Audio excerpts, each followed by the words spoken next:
శుక్లాంబరధరం విష్ణుం శశివర్ణం చతుర్భుజం ప్రసన్నవదనం ధ్యాయేత్ సర్వవిఘ్నోపశాంతయే. ఓం గం గణపతయే నమః.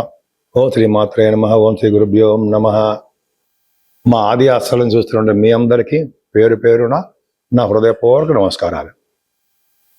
ఇప్పుడు మనం 28 జూన్ 2026 2026 నుండి 4th జులై 2026 వరకు కూడా ప్లానెటరీ పొజిషన్ అంటే 9 గ్రహాలు ఇచ్చేటువంటి ఫలితాలు 12 రాశుల వారికి ఎలా ఉండబోతున్నాయో తెలుసుకుందాం. సింహరాశి వారికి ఆర్థికంగా కొద్దిగా చిన్న ఇబ్బంది పడతారండి. ఆర్థికంగా అంటే శని ప్రభావం వల్ల కుటుంబంలో ఇబ్బంది ఉంటుంది. అలాగే ఫైనాన్షియల్గా అంటే ఆర్థికంగా కూడా కొద్దిగా బాగుండదు. కానీ చతుర్థ భావంలో ఉన్నటువంటి చతుర్థ భావాన్ని గురుడు చూస్తాడు కాబట్టి పర్ఫెక్ట్గా చాలా బాగుంటుంది. అంటే ఏంటంటే మీకు విద్యలో ఎటువంటి ఆటంకాలు లేకుండా విద్య రావడము, తల్లి గారికి బాగుండడము, వేదశాస్త్ర విద్యలో బాగా నిష్ణాతులు అవడము, ఇవన్నీ ఉంటాయి. అంతేకాకుండా భూములు, వాహనాలు, కొత్త బట్టలు, వెండి ఆభరణాలు, బంగారు ఆభరణాలు, ఇవన్నీ మీ ఇంట్లో ఉండడానికి అవకాశం ఉంది. రైతులకు చాలా బాగుంటుంది. అంతేకాకుండా మీకు సప్తమ స్థానంలో చంద్రుడితో కలిసిన రాహు ఉన్నాడు. అంత మంచిది కాదండి, కానీ చంద్ర రాహులు ఆడవాళ్ళకి మంచి చేస్తాడు, లేడీస్కి మంచి చేస్తాడు. అంటే మంచి వివాహ శుభకార్యాలు చేస్తాడు. మంచి గృహిణిగా ధర్మాలు తెలిసిన వారుగా మీరు ఉంటారు. మీ జాతకాలు కూడా చూసుకోండి. సప్తమాలు రాహులు అంటే పెద్ద భయంకరమైన ఇబ్బంది ఏమి ఉండదు. మగ సంతానం కూడా పొందడానికి అవకాశం ఉంది. సంతానం వలన మీ డెవలప్మెంట్స్ ఉంటాయి. ఇంతకుముందు శనీశ్వరుడు అష్టమ శని దోషం ఉంది అనుకునేవాళ్ళం కదా. ఇప్పుడు అష్టమ శనికి గురుడు చెక్ పెట్టాడు. అంటే ఏంటంటే గురు దృష్టి శనికి ఉండడం వలన శని ఏమైనా మీకు ఇబ్బంది కలిగించాలన్నా కూడా ఆ ఇబ్బంది కలిగించడం తక్కువగా ఉంటుంది. అంతే, మరీ ఇబ్బంది కలిగించలేడు అని చెప్పవచ్చు అనమాట. ఆయుర్దాన్ని ఇస్తాడు మీకు. పైగా 9th హౌస్ లాంటి 10th భావంలో ఉన్నాడు. అంటే జనరల్గా ఏంటంటే బాగా నేమ్ అండ్ ఫేమ్ ఉంటుంది అలా ఉంటే. అంతేకాకుండా మీ చేస్తున్న వ్యాపారాలు, అలాగే ఉద్యోగాల్లో లాభాలు అంటే ఉద్యోగంలో మీకు ప్రమోషన్స్ రావడము, అయితే మీ ఎరియర్స్ అంటే రావడము జరుగుతుందండి. ముఖ్యంగా రియల్ ఎస్టేట్ రంగంలో ఉన్న బిజినెస్లు బాగా డెవలప్ అవుతాయి. సాఫ్ట్వేర్ రంగ ఉద్యోగస్తులకి పర్ఫెక్ట్గా బాగుంటుంది. దశమంలో కుజుడు దిగ్బలుడు, అంటే గవర్నమెంట్ సంబంధించిన ఉద్యోగస్తులకు బాగా ఉంటుంది. అంటే సిఎస్సిఎం వాళ్ళకి బాగుంటుంది అనుకోండి. ముఖ్యంగా సివిల్ సర్వీసెస్ వాళ్ళకి అద్భుతంగా, అంటే ఐఏఎస్, ఐపీఎస్, ఫారెస్ట్రీ ఉంటాం కదా, వాళ్ళకి బ్యూటిఫుల్గా మంచి ఉద్యోగాలు వస్తాయి. లాభంలో రవి ఏం కావాలండి. లాభంలో రవి ఆర్ద్ర నక్షత్రం ఉన్నాడంటే ఖచ్చితంగా మంచి చేస్తాడు. మీకు రాహు నక్షత్రంలో ఉన్నాడు కదా, ఫారెన్ కంట్రీస్ తీసుకెళ్తాడు.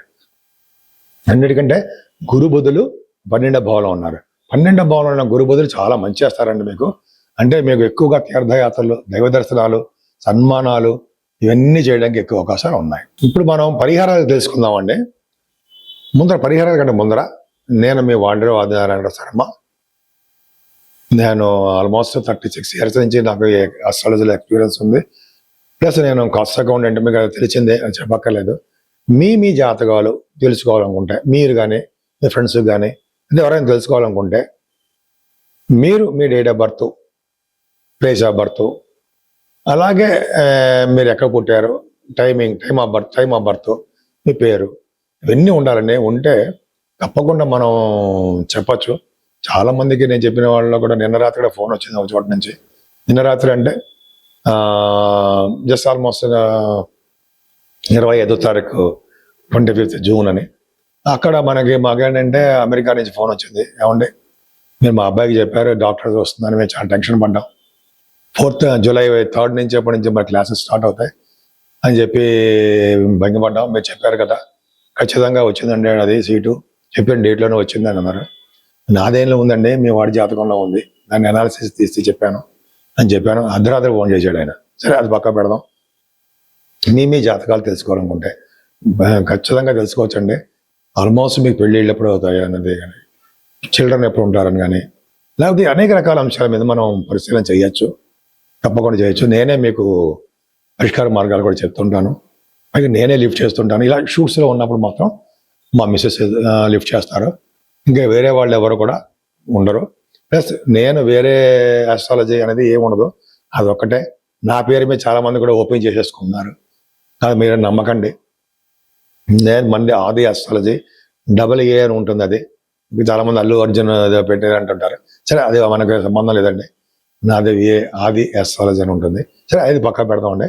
ముఖ్యంగా మీరు మీ ఇంటి గురించి తెలుసుకోవాలన్నా, అంటే మీ పేరుని ఏ దిక్కు, ఏ వైపు అంటే ఈస్టా, వెస్టా, నార్త్, సౌత్ పనిచేస్తాయి, అటువంటి గృహాలు ఉండాలా, ఇటువంటి గృహాలు ఉండాలి. ఒకవేళ అద్దె ఇళ్ళలో ఉన్నా కూడా మీ పేరును రీత్యా ఎటువైపు ఉంటే బాగుంటుంది అని కూడా కొంతమంది ఫోన్ చేస్తుంటారు. అవి చెప్పచ్చండి. అంతేకాదు మీ మీ మీకు సంబంధించిన ఏమైనా ప్రాబ్లమ్స్ ఉంటాయి, తెలుసుకోవాలనిపిస్తుంటే మన దీంట్లో వాస్తులో నేను చెప్తాను మీకు, ప్రాబ్లమ్స్ ఏమి ఉండదు. సరే, ఇంకా చెప్పే విషయం ఏంటంటే, ఇప్పుడు మనం 12 రాసుల వారికి 28 జూన్ నుండి 4వ తారీఖు జూన్ వరకు కూడా ఏ పరిష్కార మార్గాలు తెలుసుకుందాం. ఏం చేస్తే సరిపోతుంది. ముఖ్యంగా 29వ తారీఖుని పౌర్ణమి వచ్చిందండి. జ్యేష్ఠ మాసంలో చివరి పౌర్ణమి అనమాట. చివరి పౌర్ణమి అంటే జ్యేష్ఠ మాసంలో బహుళ పౌర్ణమి అంటాం మనం. చాలా పవర్ఫుల్. ఈ పౌర్ణమి రోజునే మంచి మంచి పనులు చేయడం, శివాభిషేకాలు చేసుకోవడం, దానం చేయడము, వస్త్రదానము చేసుకోవడము, అలాగే అన్నదానము, మంచినీళ్ళ దానము, ఇట్లా దానాలు చేసుకోవడం చాలా ఇంపార్టెంట్. ముఖ్యంగా చండీ హోమాలు కూడా చేస్తుంటారు. ఆ చండీ హోమాలలో కూడా మీరు పాల్గొని మీరు మీ పేర్లు ఇచ్చి మీరు చేసుకోవచ్చు. అంటే దగ్గర ఉన్న మీ టెంపుల్స్లో చేసుకోండి. పాల్గొని అంటే నేను చేయట్లేదండి, జనరల్గా మీ టెంపుల్స్లో వాటిల్లో వెళ్ళి దగ్గరుండి చండీ హోమాలు చేయించుకోవడం చాలా పవర్ఫుల్. అంతేకాకుండా మార్చి 3 అనుకుంటా అండి, అదే సారీ మార్చి కాదు, జూలై 3ని సంకటహర చతుర్థి కూడా వస్తుంది. అదొకటి చాలా పవర్ఫుల్ అండి. చాలామంది వినాయకుడిని గరికతోటి, పూలదండలతోటి, ఆయనకి ఇష్టమైన స్వీట్ పదార్థాలు సమర్పించడం, ఉండ్రాళ్ళు నైవేద్యం పెట్టడం వల్ల కూడా మీ కుటుంబంలో సమస్యలు, దోషాలు, కోర్టు కేసులు, మా భార్య భర్తల విషయంలో ఇబ్బందులు, ఇవన్నీ తొలగిపోయి శుభాలు జరగడానికి అవకాశాలు ఎక్కువ ఉన్నాయి.